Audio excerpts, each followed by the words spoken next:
హృదయమొక అద్దమని నీ రూపు బింబమని తెలిపేను హృదయం నీకు సొంతమని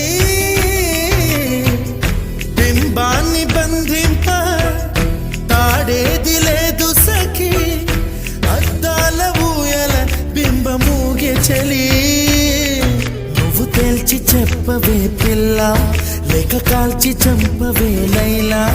నా జీవితం నీ కనుపాపలతో వెంటాడి కవేటాడొద్దే లేదని చెప్పా నిమిషము చాలు లేదన్న మాట తట్టుకోమంటే మళ్ళీ మళ్ళీ నాకొక జన్మే కావలే ఏమి చేయమందువే ఏమి చేయమందువే గంధపు గాలిని తలుపు